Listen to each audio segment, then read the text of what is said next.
Hey guys, this is Diana Ballard, and welcome to the Mom Training Podcast, where we discuss the skills and strategies to create possibilities in motherhood and make it more fun, efficient, organized, and peaceful. You can find more information or connect with me online at dianaballard.com or at Diana Ballard Live on social media.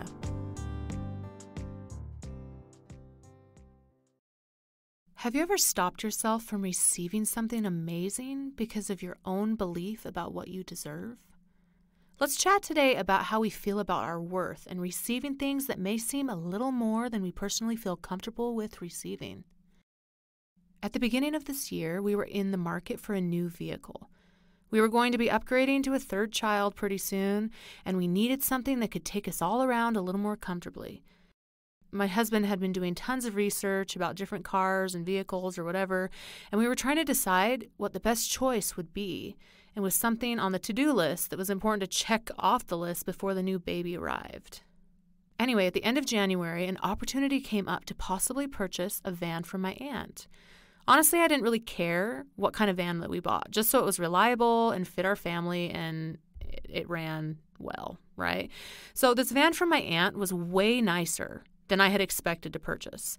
We took a couple weeks to really think about the opportunity and if we wanted to take it.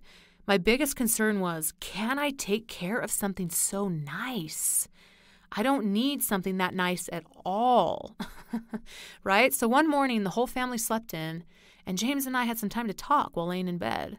And I let all my emotion overflow about my concerns about getting this van, and after the conversation, I realized that it had to do with what I was comfortable with receiving. Pretty much my worth, and that I had felt like I didn't deserve something like this. So after some serious thought and prayer for a couple weeks, that morning we decided that we were going to purchase the van. I still felt uncomfortable because of my own uncomfortableness of what I felt like I could deserve, but buying the van felt right. And there were so many miracles, blessings, and doors opening with purchasing the van that it was obvious that the van was for us and that it was the best choice. I mean, if I told you all the details of how it all worked out, it'd blow your mind just as much as it's blown mine.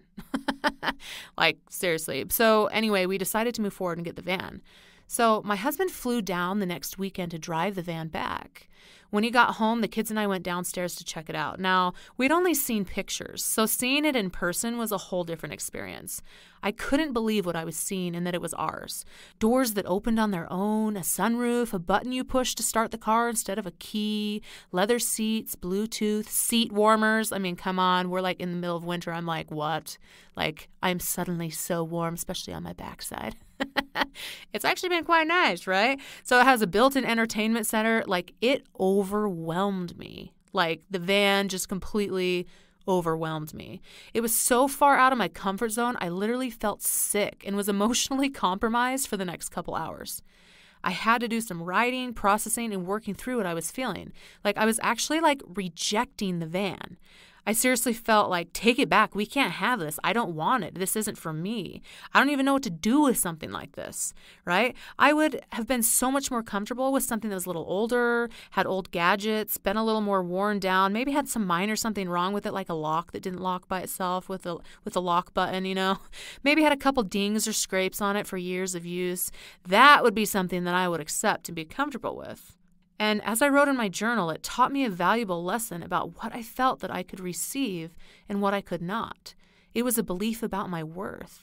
Like, I've always had an adventurous life and had really cool experiences, been able to create a lot of my experiences in the world around me, and it's been a great life.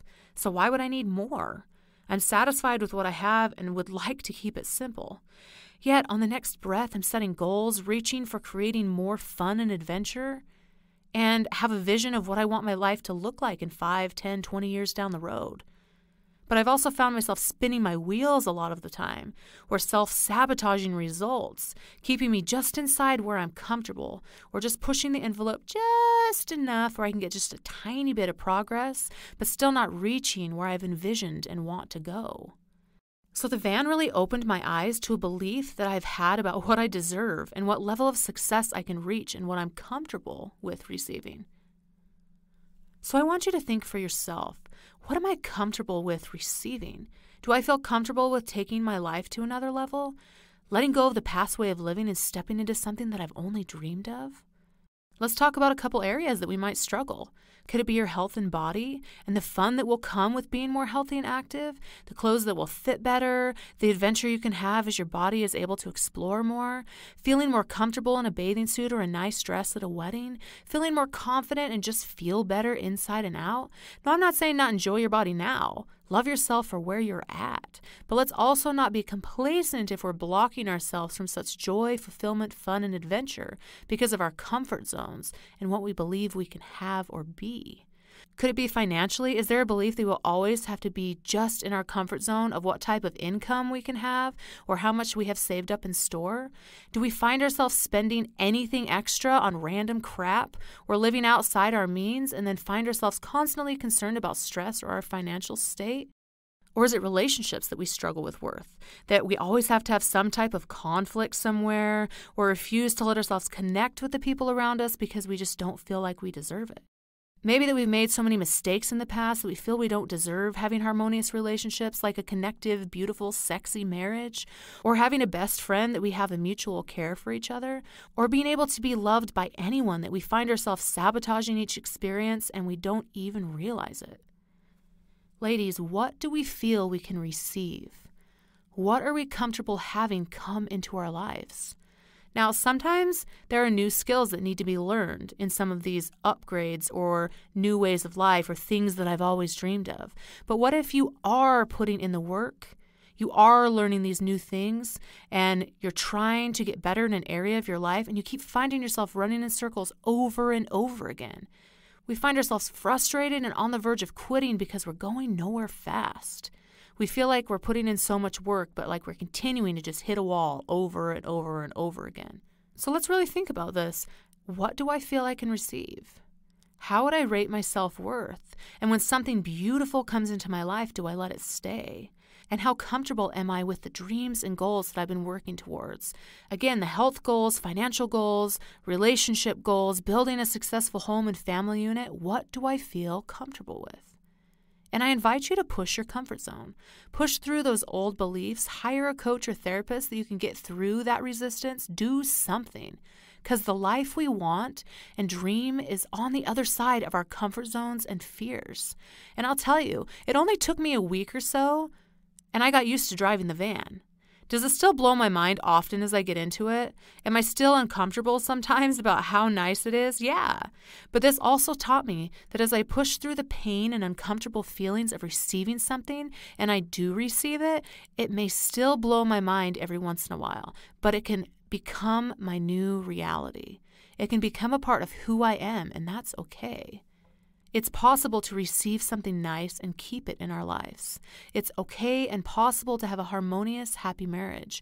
It's okay and possible to have more money in our bank account than we know what to do with. And I'm not even talking about millions. I'm talking about starting by even saving a couple thousand and just letting it sit there, right? That could be like a humongous thing for some people to be like, I just have so much money.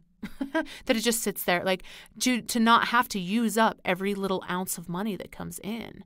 And it's okay and possible for us to have a rockin' bod that feels excellent, free of pain, illness, or problems. And it's okay and possible for us to have the family life we want and to love what we do. It's all okay and possible.